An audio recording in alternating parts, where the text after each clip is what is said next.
सर्व पत्रकार बंधू, सर्व उपस्थित असलेले सर्व भाजप पक्षीय प्रेम करणारे सर्व कार्यकर्ते, व्यासपीठावर उपस्थित असलेले चिंचोड विधानसभेचे आपले सर्वांचे आवडते आमदार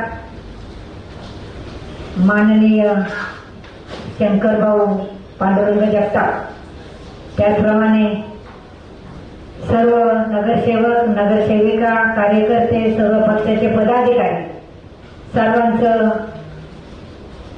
मी मनपूर्वक या पत्रकार परिषदेमध्ये स्वागत करते।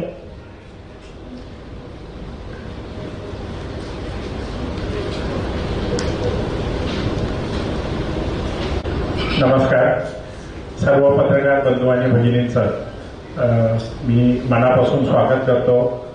आजची पत्रकार परिषद खरं तर कालच ठरली होती, पण काल आमदार आपल्या दारी हा उपक्रम अगोदरच आल्यामुळे अधिवेशन संपल्या 19ला लगेच पत्रकार परिषद घ्यावी असा आमचा मानस होता, पण एक दिवस त्याला उशीर झाला। या पावसाळी विधिमंडळाच्या अधिवेशनामध्ये पिंपरी चिंचवड शहरासाठी आणि राज्य असेल, जिल्हा असेल, यासाठी या विधिमंडळामध्ये भारतीय जनता पार्टीचा प्रतिनिधित्व म्हणून मी जे काही प्रश्न उपस्थित केले, जनहिताच्या, लोकांच्या कल्याणासाठी आणि समाज उपयोगी असे अनेक प्रश्न उपस्थित करण्याची जी संधी मला विधिमंडळामध्ये पावसाळी अधिवेशनाच्या निमित्ताने मिळाली, त्याचा छोटंसं अवलोकन करण्यासाठी आजची ही पत्रकार परिषद आज इथे घेतलेली आहे। आणि त्या निमित्ताने उपस्थित सर्व पत्रकार बंधू आणि भगिनींचं मी पुन्हा एकदा मनापासून स्वागत करतो। या पत्रकार परिषदेला उपस्थित भारतीय जनता पार्टीचे सर्व पदाधिकारी, त्याचप्रमाणे सर्व नगरसेवक, नगरसेविका यांचंही मी मनापासून स्वागत करतो।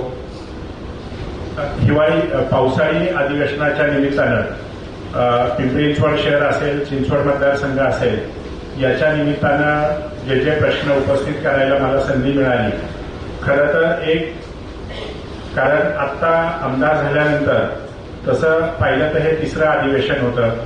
पहिलं हिवाळी अधिवेशन फार शॉर्ट पिरियडमध्ये होतं, त्याच्यानंतर अर्थसंकल्पीय अधिवेशन हे उन्हाळी अधिवेशन झालं आणि आत्ताच्या या पावसाळी अधिवेशनाच्या निमित्तानं जे काही प्रश्न मांडण्याची जास्तीची संधी मिळाली त्याबद्दल मी खरोखरच म्हणजे भारतीय जनता पार्टी असेल, विधिमंडळाचे सर्व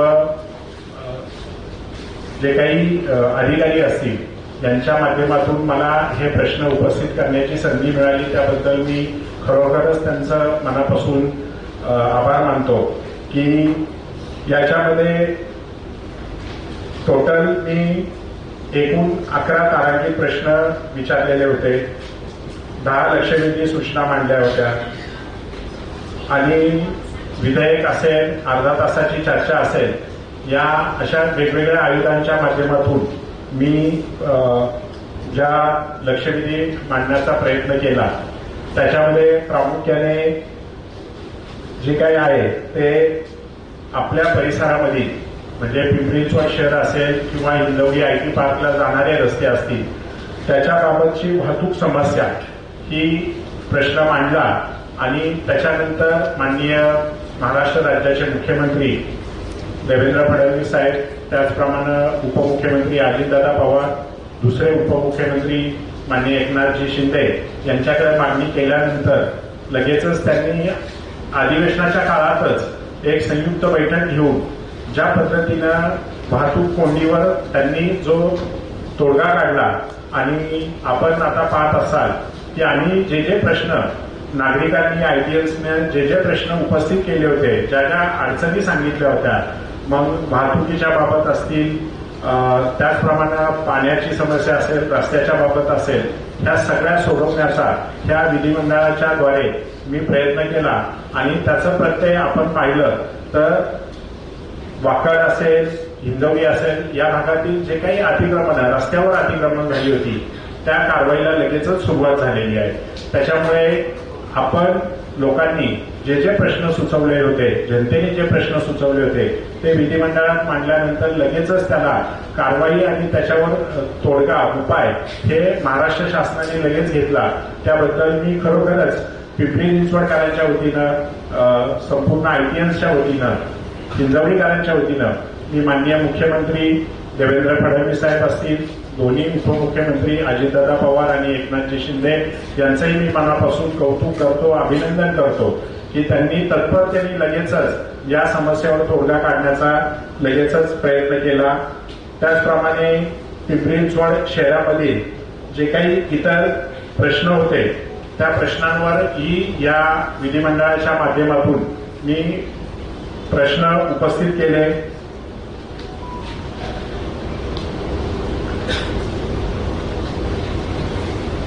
त्याच्यामध्ये प्रामुख्याने जो काही आपला प्रारूप विकास आराखडा आहे, या प्रारूप विकास आराखड्यामध्ये जे काही आरक्षण आहे हे जे थोडीशी अन्यायकारक आहे, बेकायदेशीर किंवा अन्यायकारक जे जनतेवर लादली जाणार आहे त्याबद्दलचा महत्वाचा प्रश्न मी या अधिवेशनाच्याद्वारे मी सूचित केला आणि त्याच्यावर सकारात्मक दोन्ही म्हणजे मुख्यमंत्री साहेब आणि दोन्ही उपमुख्यमंत्री आणि एक उपमुख्यमंत्री आपले जिल्ह्याचे पालकमंत्री आहेत, तो दुसरे उपमुख्यमंत्री त्या खात्याचे मंत्री आहेत, या दोघांनी सकारात्मक भूमिका घेऊन कुठल्याही पद्धतीने या जनतेवर, पिंपरी चिंचवडच्या जनतेवर अन्याय होणार नाही अशा पद्धतीची सकारात्मक भूमिका ही त्यांनी घेतली. आणि मी जेव्हा लक्षवेधी मांडली त्या लक्षवेधीला उत्तर देताना उदयजी सामंत जे मंत्री आहेत त्यांच्याकडे जो चार्ज होता तर त्यांनी मला सांगितलं, उत्तरात सांगितलं की हा जो काही प्रारूप विकास आराखडा आहे हा निश्चितच अन्यायकारक आहे आणि याच्यावर कुठल्याही प्रकारे जनतेवर अन्याय होणार नाही याची आम्ही 100% दखल घेऊ आणि सजेशन ऑब्जेक्शन मध्ये ज्या ज्या ऑब्जेक्शन आलेले आहेत त्या ऑब्जेक्शनवर प्रत्येक नागरिकांचं हेअरिंग होणार आहे आणि हेअरिंग घेऊन त्याच्यावर जे ज्या चुकीच्या गोष्टी असतील, ज्या ज्या गोष्टी अन्यायकारक असतील त्या सगळ्या आम्ही काढून टाकू असं त्यांनी त्या लक्षवेधीच्या उत्तरामध्ये मला आश्वासित केलेलं आहे.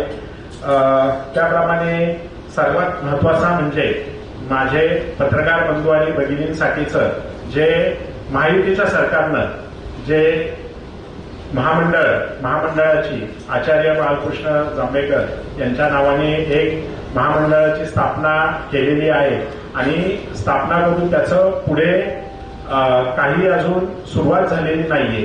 तर तो एक महत्वाचा प्रश्न मी आवर्जून या विधिमंडळाच्या अधिवेशनाच्या माध्यमातून मी मांडलेला आहे आणि निश्चितच त्यालाही सकारात्मक भूमिका ही शासनाने घेतलेली आहे आणि शासनाने घेतल्यानंतर ज्या पद्धतीने विविध महामंडळे आहेत आणि त्यांना ज्या पद्धतीच्या सवलती आहेत, ज्या पद्धतीचे त्यांना सवलती दिल्या जातात त्याच पद्धतीचे आमच्या महामंडळाला पण मिळावं अशी मी मागणी केली आणि त्या महामंडळामध्ये सुद्धा मला सकारात्मक भूमिका मिळालेली आहे.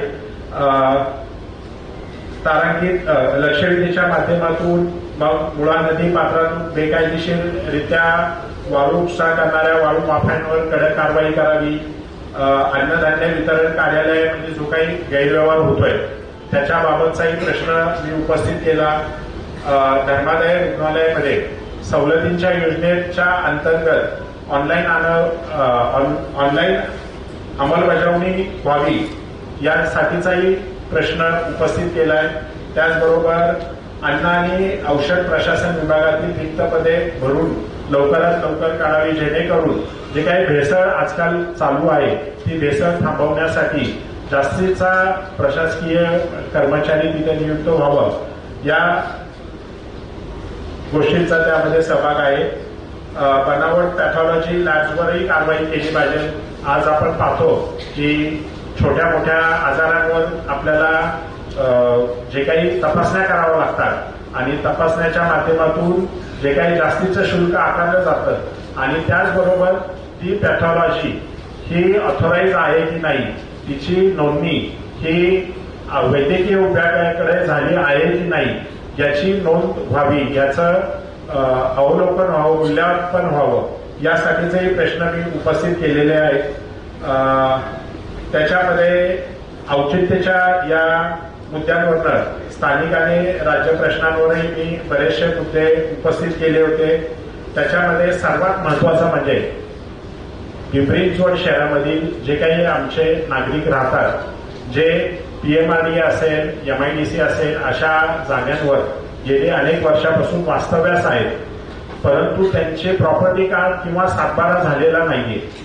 मग थेरगाव परिसरामधील आमचे नागरिक असतील, वाल्हेकरवाडीमधील नागरिक असतील, किंवा इकडे भोसरीमध्ये काही परिसरातील इंद्रायणी नगर आणि त्या बाजूच्या परिसरातील काही नागरिक असतील, अशा नागरिकांचे जी घरं PMRDA किंवा शासकीय जागेमध्ये गेल्या अनेक वर्षापासून आहेत आणि त्याचं रितसर म्हणजे टॅक्स असेल, MSCBचं मीटर असेल, रस्ते तिथे झालेले आहेत, ह्या सगळ्या सुविधा ह्या स्थानिक स्वराज्य संस्थेच्या माध्यमातून देत असणाऱ्या ठिकाणी आपण ती प्रॉपर्टी कार्ड हे त्या जमीन मालकाच्या म्हणजे आता जो नागरिक तिथे राहतोय त्याच्या नावाने व्हावे. सिडको आणि म्हाडामध्ये ज्या पद्धतीने केलं जातं त्या पद्धतीने करण्यासाठी मी या औचित्याच्या मुद्द्याच्या प्रश्नांवरनं मी विधिमंडळामध्ये हा प्रश्न उपस्थित केलेला होता. त्याचबरोबर गोवंश हत्या आणि गोमांस वाहतूक करणाऱ्या अवैध प्रकारे करणाऱ्यांवर कडक कारवाई करावी अशा पद्धतीने मी प्रश्न तिथे औचित्याच्या मुद्द्याच्याद्वारे उपस्थित केलेला होता. त्यानंतर विविध विषयांचं वर जे शासनाचं लक्ष वेधण्यासाठी 5 विषयांवर अर्धा तास चर्चेसाठी मी वेळ मागितला होता. त्याच्यामध्ये DP आणि आराखड्यातील बेकायदेशीर आरक्षणे रद्द करणे, जो परत दुसऱ्यांदा मी तो प्रश्न मांडलेला होता.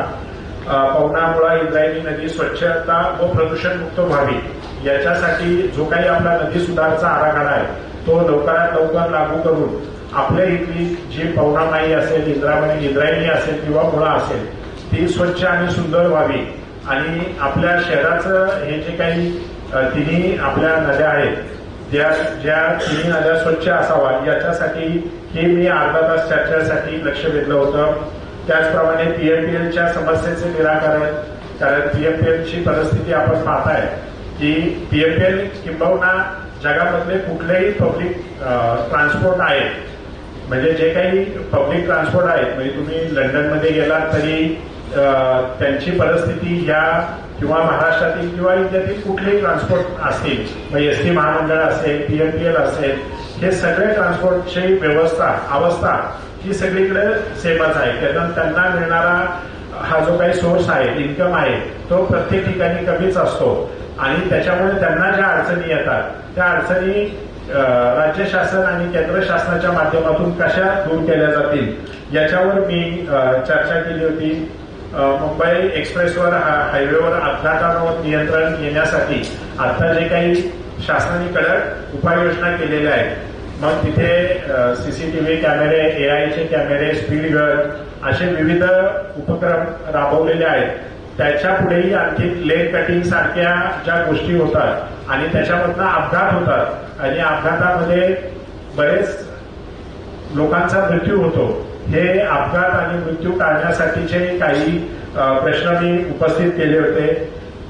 त्याच्याबरोबर जे काही महाराष्ट्र शासनाने विधेयकं मांडले होते त्या विधेयकांमध्ये ही चर्चा करण्याचं मला या विधिमंडळाच्या अधिवेशनामध्ये सहभाग करण्याचा मला लाभ मिळाला आणि त्याच्या दरम्यान जे काही महाराष्ट्र संघटित गुन्हेगारी नियंत्रण अधिनियम कायदा जो आहे त्याच्यामध्ये मला चर्चा करण्याचं संधी मिळाली आणि या चर्चा करत असताना जे काही वाढतं शहरीकरण आहे आणि वाढत्या शहरीकरणामुळे जे काही तरुण वर्ग जो चुकीच्या मार्गाला लागलेला आहे, मग त्याच्यामध्ये चुकीच्या पद्धतीने जे काही गुन्हेगारी घडते, त्याच पद्धतीने जे काही अंमली पदार्थांचं सेवन किंवा विक्री होत असेल, गुटखा असेल, दारू असेल, असे अनेक प्रकारचे अवैध धंदे हे चालू असतात आणि ते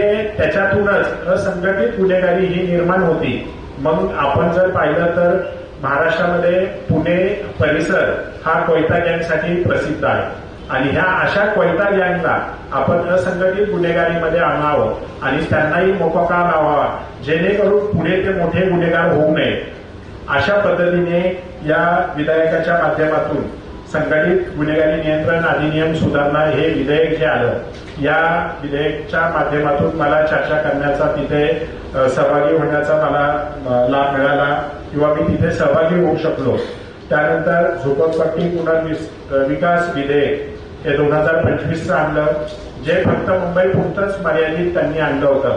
तर त्या चर्चेच्या दरम्यान ज्या महाराष्ट्रातील मधील अ वर्ग महापालिका आहेत, ब वर्ग महापालिका आहेत, त्यांनाही हे विधेयक, त्या सुधारणा ह्या लागू करावा असंही या विधेयकाच्या माध्यमातून मी तिथं माझ्या जे काही ऍडिशन पॉईंट होते ते मांडलेले आहेत, जेणेकरून कुठल्याही पद्धतीने बेकायदेशीररित्या किंवा तिथे कुठल्याही प्रकारचा गैरव्यवहार होऊ नये. की आता आपण पाहत आलोय की मुंबईमध्ये झोपडपट्टी पुनर्विकासामध्ये किंवा नागपूरमध्ये किंवा इतर शहरामध्ये जे काही अडथळे आलेत किंवा गैरव्यवहार झालेत, ते गैरव्यवहार अडथळे हे आपल्या इथे होऊ नये आणि खरोखरच जो झोपडपट्टीमध्ये राहणारा गेली 25-30 वर्षांपासून वास्तव्य करणारा आमच्या नागरिकाला, झोपडपट्टी धारकाला, त्याला चांगलं घर मिळावं, जे माननीय नरेंद्र मोदीजींचं स्वप्न आहे की प्रत्येकाला घर पीएमआयच्या अंतर्गत असेल, झोपडपट्टी सुधारण्याच्या माध्यमातून असेल किंवा हाऊसिंग फॉर डिसहाऊसिंगच्या माध्यमातून असेल, या सर्व विविध प्रकारच्या माध्यमातून प्रत्येकाला घर मिळावं, हा त्यामागचा हेतू होता. त्याचप्रमाणे मुख्यमंत्री साहेबांशी आणि पालकमंत्री अजितदादा यांच्याशी जी काही आमची भेट झाली, चर्चा झाली, बैठक झाली, त्याच्यामध्ये पिंपरी चिंचवड आणि त्या परिसरातील जी 7 गावे आहेत, ती 7 गावे सहभागी करून घेण्याचंही एक सकारात्मक चर्चा ही मुख्यमंत्री आणि उपमुख्यमंत्री या दोन्हीशी झाली आणि त्या माध्यमातून लवकरच हे मान, मारुंजी, नेरे, सांगवडे आणि हिंजवडी या 7 गावांचा आणि गौचे समावेश लवकरच त्यांनी सकारात्मक भूमिका घेऊन, ते म्हणजे लवकरात लवकर आपण हे जे काही या आपल्या पिंपरी चिंचवड शहराला लगत असणारी ही जी काही गावं आहेत, त्यांचं बकालपणा होऊ नये, चांगल्या पद्धतीने त्यांचं डेव्हलपमेंट व्हावं, या उद्देशाने ती गावं लवकरात लवकर महापालिकेमध्ये समावेश करण्याचा त्यांनी सकारात्मक भूमिका घेतलेली आहे. जे काही विविध ठिकाणी जी काही अनधिकृत बांधकामे आहेत, जी धार्मिक स्थळे आहेत, की जी धार्मिक स्थळे तर बऱ्यापैकी अनधिकृत सगळ्याच धर्माचे आहेत, कुठल्याही धर्माच्या विरोधात न जाता जिथं जो धर्म आपल्या संस्कृतीला टिकून आपल्या धर्माचं रक्षण आणि वाढ करतोय त्याच्या विरोधात आम्ही कुणीही नाही. पण जिथे अनधिकृतपणे अनधिकृत व्यवहार होतात अशा ठिकाणी कारवाई करावं, मग ते कुठल्याही धर्माचा असेल तरी त्याच्यावर कारवाई करावी, अशा पद्धतीची मागणी मी या चर्चेमधनं माननीय मुख्यमंत्री साहेबांना केलेली आहे. त्याचबरोबर राज्याची प्रगती आज आपण पाहिलं, माननीय मुख्यमंत्री देवेंद्र फडणवीसांचं ब्रीद आहे की आता महाराष्ट्र थांबणार नाही आणि खरोखरच जर आपण पाहिलं तर 2014 ते 19 आणि मधल्या काळामध्ये 23 ते आता 24 वर्षामधलाचा महायुतीचा कार्यकाल, याच्यामध्ये ज्या पद्धतीने महाराष्ट्र शासनाचे जे काही निर्णय झाले, मग ते शेतकऱ्यांच्या बद्दल असतील, कामगारांच्या बद्दल असतील, संघटित असंघटित कामगार असतील, सामान्य जनता असेल किंवा आमचे टॅक्सपेयर असतील, यांच्याबाबत जे जे निर्णय झाले ते खरोखरच वाखाणण्याजोगे आणि कौतुकास्पद होते आणि त्याच्या जोरावरच पुन्हा एकदा 2024ला महायुतीला भरघोस प्रमाणे यश मिळालेलं आहे आणि त्याच्यासाठी आता महाराष्ट्र थांबणार नाही आणि जे काही आपल्या देशाचे पंतप्रधान माननीय नरेंद्र मोदींनी जे काही आपल्या भारतीय अर्थव्यवस्था ती 2014ला जी 10व्या स्थानावर होती ती 5व्या स्थानावर आणण्याचं काम केलं आणि आता 5व्या स्थानावरनं पहिल्या 3 मध्ये आणायचं काम आणि 5 ट्रिलियन इकॉनॉमी जे भारताचं अर्थव्यवस्था उद्दिष्ट आहे ते बनवण्यासाठी महाराष्ट्राचा जास्तीत जास्त सहभाग, मग दावोसमध्ये गेल्यानंतर जी काही गुंतवणूक म्हणजे आपण जर पाहिलं तर भारतामध्ये येणाऱ्या एकूण गुंतवणुकीमध्ये 1 नंबरची गुंतवणूक ही महाराष्ट्र राज्यामध्ये झालेली आहे. आणि त्याच्यामध्ये मग तळेगाव असतील, आपलं चाकण MIDC असेल, तळेगाव असेल, रांजणगाव असेल किंवा महाराष्ट्रातील जर आपण विदर्भ आणि मराठवाडा मग जालना या ठिकाणी स्टील फॅक्टरीच्या तिथे असेल, अशा विविध ठिकाणी जे काही परदेशीय गुंतवणूक ही या सरकारने आणले त्याबद्दल सरकारचं मी मनापासून कौतुक करतो, अभिनंदन करतो. आणि ज्या उक्तीप्रमाणे माननीय मुख्यमंत्री जी म्हणतात की आता महाराष्ट्र थांबणार नाही, तर निश्चितच या सगळ्या औद्योगिक धोरणांमुळे आणि या विकासाच्या जोरावर आपण पाहिलं अटल सेतू असेल किंवा आपण वाढवण बंदर असेल, त्याच्यानंतर आता जो काही महामार्ग आणि महामार्गांचे जाळं हे पूर्ण महाराष्ट्रात ज्या पद्धतीने काम करतंय त्या पद्धतीने निश्चितच महाराष्ट्र आता थांबणार नाही आणि विकासाच्या बाबतीत महाराष्ट्र हा 1 नंबरलाच राहील असं या एकंदरीत परिस्थितीवर मला म्हणावंसं वाटतं. मग शेतकऱ्यांसाठी हरित ऊर्जा पुरवठा योजना असेल, गुन्हेगारी नियंत्रणासाठी सायबर सुरक्षा असेल, नार्को टेस्ट सेल स्थापना असेल आणि डिजिटल भारताच्या दिशेने 50 सायबर लॅब्स म्हणजे जे काही आज डिजिटायझेशन होत आहे आणि त्याच्यामधनं जे काही सायबर गुन्हे होतात हे रोखण्यासाठी 50 सायबर लॅब आणि हेल्पलाईन क्रमांक याची घोषणा माननीय मुख्यमंत्र्यांनी केलेली आहे. नवे शिक्षण धोरणाअंतर्गत नवी मुंबईत 5 आंतरराष्ट्रीय विद्यापीठांचेही प्रकल्प हे या विधिमंडळाच्या या अधिवेशनाच्या माध्यमातून महाराष्ट्राला मिळणार आहेत. त्याचबरोबर जनसुरक्षा कायद्याच्या बाबतीत बोलताना आपली जनता सुरक्षित कशी राहील आणि कुठल्याही पद्धतीचं कुणीही म्हणजे अतिताईपणा न करता जनसुरक्षा कायद्यामध्ये जो गुन्हेगार असेल त्याला घेण्याचं काम या अधिवेशनाच्याद्वारे महाराष्ट्र जनतेला देण्याचं काम हे महायुतीच्या सरकारने केलेलं आहे. निश्चितच या जवळपास 20-21 दिवस चाललेल्या या अधिवेशनामध्ये निश्चितच माझ्यासारख्या नवीन आणि तरुण कार्यकर्त्याला जे काही विधिमंडळातील प्रगल्भ नेते आहेत, अभ्यासू नेते आहेत, मग ते सत्ताधारी पक्षातील आणि विरोधी बाकावरचे सुद्धा नेते आहेत, यांच्याकडनं खूप काही शिकायला मिळालं. विधिमंडळात कशा पद्धतीने प्रश्न उपस्थित करावा, कुठले मुद्दे मांडावे हे या अधिवेशनाच्याद्वारे माझ्यासारख्या कार्यकर्त्याला तिथे समजलं. आणि निश्चितच या अधिवेशनाच्या या पूर्ण वेळ मला सांगायलाही आनंद वाटतो की तिन्ही अधिवेशनामध्ये 100% उपस्थिती मी तिथे नोंदवलेली आहे. आणि निश्चितच येणाऱ्या काळामध्ये पण मी आपल्या पिंपरी चिंचवड शहराने जे काही भारतीय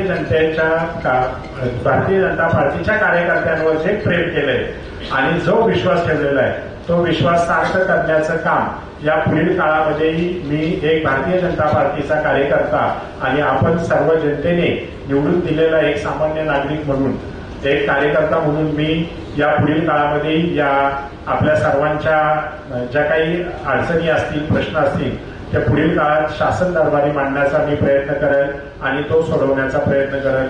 उपस्थित सर्व पत्रकार बंधू भगिनींचं मी पुनश्च एकदा मनापासून स्वागत करतो. सगळ्यांचं मी मनापासून आभार मानतो आणि थांबतो. धन्यवाद. आरक्षणाच्या बाबतीतची नक्की भूमिका हीच आहे, जे अन्यायकारक आणि जे आरक्षण गेली 30-35 वर्षामध्येही डेव्हलप करू शकलेले नाही, त्याच्यामध्ये मग HCMTR असेल किंवा रिंग रोड असतील किंवा जे काही 24 मीटर 12 मीटरचे जे रस्ते आहेत की जे गेली 25 वर्षांमध्येही डेव्हलप करू शकले नाही, ते पुन्हा विकास आराखड्यामध्ये आलेले आहेत, ते रद्दच व्हावे याच पद्धतीने आमची भूमिका असणार.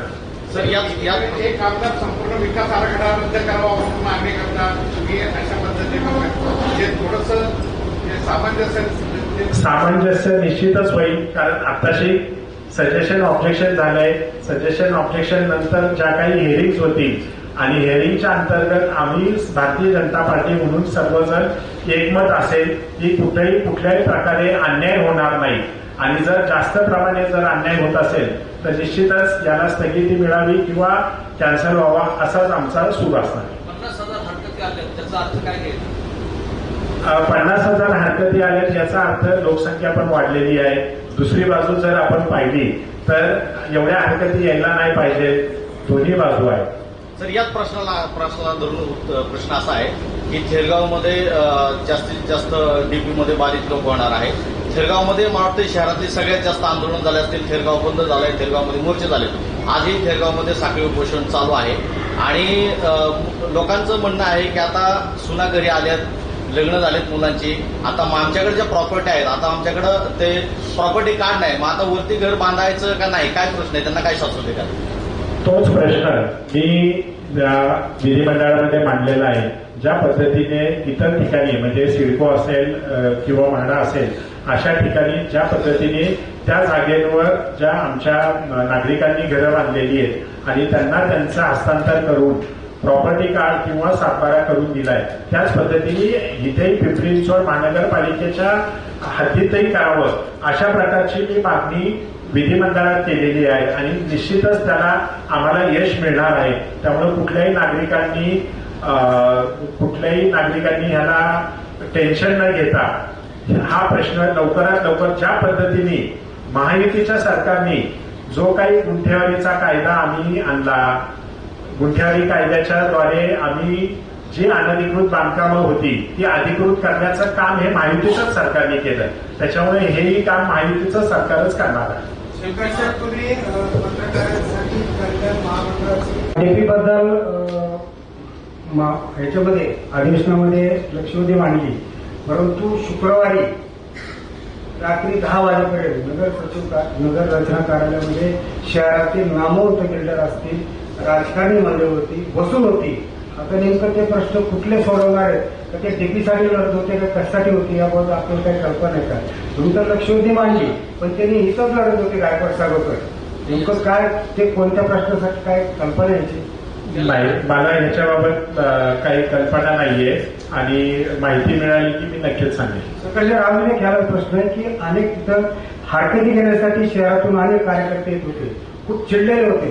त्यांचं असं म्हणणं की जिथं आपण एखाद्या बिल्डिंगला परमिशन दिलेलं आहे, कम्प्लेक्शन दिले, त्याच्यावरही आपण आरक्षण टाकलेले आहे, तर एक अधिकारी जे आहेत ते काय शुद्धीवर असताना असे काम करत नाही. तर आपले कार्यकर्ते असे काय म्हणले का काय शुद्ध आवश्यक नाही? निश्चितच ज्या ठिकाणी अन्यायकारक झालेले की जिथं महापालिकेने म्हणजे त्यांची लायबिलिटी आहे की जिथे प्लॅन पास केलेल्या बिल्डिंग असतील, भूखंड असतील, लेआउट मधले भूखंड असतील, अशा ठिकाणी जे काही आरक्षणे पडलेले ते अन्यायकारक आहेत आणि त्याच्यासाठीच आम्ही लढत आहोत. आणि जे पूर्वीपासून जी घरं आहेत त्या घरांवरनं रस्ते आहेत अशासाठीच आम्ही लढत आहोत. तर निश्चितच ह्या आमच्या लढ्याला यश येणार. पुणे जिल्ह्याचे पालकमंत्री असे म्हणाले होते, आमदारसाहेब पुणे जिल्ह्याचे पालकमंत्री भोसरीच्या कार्यकर्ते मेळाव्यामध्ये असे म्हणाले होते की ज्या ठिकाणी झोपडपट्टी नाही तिथं झोपडपट्टी दाखवून टीडीआय मिळवण्याचं काम या पिंपरी चिंचवड शहरात चालू आहे. तसंच आपल्याच विधानसभेमध्ये जाधव वस्ती रावेत या परिसरामध्ये झोपडपट्टी नसताना तिथं झोपडपट्टी मंजुरी या पिंपरी चिंचवड महानगरपालिकेच्या झोपडपट्टी विभागाच्या प्रमुख अधिकाऱ्यांनी दिलेली आहे. तर या संदर्भामध्ये पालकमंत्र्यांचा दबाव नाही का कुठल्या आपल्या भारतीय जनता पार्टीच्या सरकारचा या अधिकाऱ्यांना अभय मिळतंय का, असं काय वाटतं? नाही, तुम्ही जो प्रश्न उपस्थित केलाय त्याच्याबाबत मी अधिवेशनाच्या काळात मुंबईला असताना मी आपल्या माध्यमांच्या द्वारेच मला हा प्रश्न तिथं समजला किंवा अशा पद्धतीचं काहीतरी चिंचवड विधानसभेच्या परिसरामध्ये होत आहे असं मला समजलेलं आहे. कालच अधिवेशन संपून आलो. काल मी आमदार आपल्या दारी हे अभियान असल्यामुळे आणि शनिवार असल्यामुळे मला संबंधित अधिकाऱ्यांशी बोलता आलेलं नाहीये. सोमवारी मी संबंधित अधिकाऱ्यांना मी माझ्या पत्राद्वारे मागणी करणार आहे की खरं काय आहे आणि काय नाही. मग जी काही माहिती येईल त्याच्यानंतर मी तुम्हाला उत्तर देईन. जे 99 इयर लिस्टच्या आहेत तर त्याही गोष्टी आता मंजूर झालेल्या आहेत. त्याच्यातही जे अधिकृत बिल्डिंग बांधून जिथे राहतात आणि प्राधिकरणानेच ते विकलेले आहेत तर अशा लोकांनाही आता लगेच प्रॉपर्टी कार्ड मिळणार आहे. त्याच्याबरोबर जे काही आमचे नागरिक जे गुंठा 2 गुंठे घेऊन इथे वास्तव्याला आलेले आमचे कामगार बंधू भगिनी आहेत त्यांची जी घरं आहेत जे अनधिकृतपणे तिथे दिसतात तर त्यांच्यासाठीचा आमचा हा लढा आहे की त्यांना आम्ही महापालिकेमध्ये एक ठराव पण केलेला आहे सगळ्या नगरसेवकांनी की तो नाममात्र दरात म्हणजे 1 रुपयाच्या दरामध्ये हस्तांतर फी घेऊन तुम्ही आम्हाला आमच्या नावाने ते प्रॉपर्टी कार्ड किंवा सातबारा बनवून द्या, अशीच आमची मागणी. याच्यामध्ये ज्या ज्या ठिकाणी नगर किंवा वस्त्या झाल्या त्या सगळ्या त्याच्यामध्ये येणार आहे. विषय भाजपने मागे 14 पासून घोषणा केली, 19 घोषणा केली, एकही पडत शहरामध्ये अवैध बांधकाम नियमित करणार. हे आता चांगला प्रश्न उपस्थित केला. शास्तीकर माफी असेल किंवा अनधिकृत बांधकामाचं अधिकृत करणं हे काम फक्त महायुतीच्या शासनानेच पुढे येऊन केलेलं आहे. शास्तीकर कुणी लावला हे तुम्हालाही माहिती आहे, पूर्ण सगळ्या जनतेला माहिती आहे, आणि त्याचं माफीकरण कुणी केलं हेही माहिती आहे. त्याच पद्धतीने आता शहरीकरण हे वाढतं शहरीकरण आहे आणि नियोजनाचा काहीसा म्हणजे ताळमेळ नसल्यामुळे हे जे काही अनधिकृत बांधकामे होतात तर हे फक्त पिंपरी चिंचवड शहराचाच विषय नाहीये, तो पूर्ण महाराष्ट्रात नवे किंबहुना भारतामध्ये आहे. वाढतं शहरीकरण, वाढती लोकसंख्या आणि आपल्याकडे असणारे मर्यादित लँडबँक या सगळ्या गोष्टींमुळे किंवा नैसर्गिक साधनं जी आहेत की जिथे पाणी हवामान चांगले त्याच ठिकाणी नागरिक स्थलांतर जास्त होतात आणि अशा ठिकाणीच असे प्रश्न उपस्थित होतात.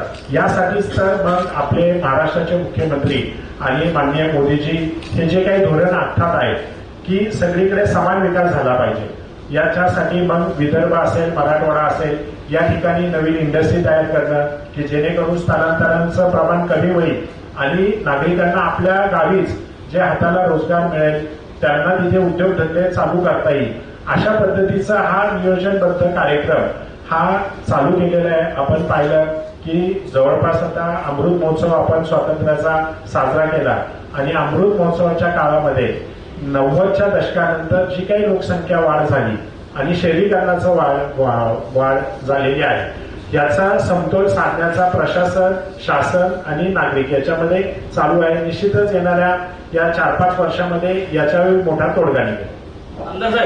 आमचा एक प्रश्न आहे की असेल तिथं अतिक्रमण करून ज्या इमारती बांधल्या होत्या त्या पाडल्या गेलेल्या ज्या आरक्षित जागेवर होत्या आणि तुम्ही सांगता येते की प्राधिकरणाच्या आरक्षित जागेवर ज्या इमारती म्हणजे घर झालेले ते आपण कायम करू, हे शक्य आहे का? नाही, तो आरक्षण हा वेगळा मुद्दा आहे आणि सरकारी जमीन सरकार जमीन आहे ती घरांसाठीच होती, लोकांच्या घरांसाठीच होती आणि आरक्षण ही हे अमेनिटीज म्हणजे आरक्षण म्हणजे जिथे खेळाचं मैदान आहे, स्कूल आहे, नाही दोन प्रश्न वेगळे आहेत. आरक्षित जागा ही आणि संपादित केलेली जागा ह्या दोन वेगळ्या गोष्टी आहेत. संपादित केलेल्या जागेंवर संपादित नवनगर प्राधिकरण संपादित कशासाठी झाल्या होत्या जागा? लोकांना, मध्यमवर्गीय लोकांना कमी दरामध्ये घरं मिळावी याच्यासाठीच संपादित झाली होती. आणि जे काही ठाण्याचं तुम्ही उदाहरण देता ते आरक्षित जागा म्हणजे कुठल्या तरी एका कारणासाठी आरक्षण होतं, म्हणजे खेळाच्या मैदानासाठी होतं, शाळेसाठी होतं, प्लेग्राऊंडसाठी, गार्डनसाठी. अशा आरक्षणाच्या जागेमध्ये जर घरं झाली असतील तर त्याच्यावर कारवाई झालेली आहे. आमदार साहेब, प्रश्न असा आहे की पवना, मुळा आणि इंद्रायणी याबाबत तुम्ही शहरातील नगरांबाबत प्रश्न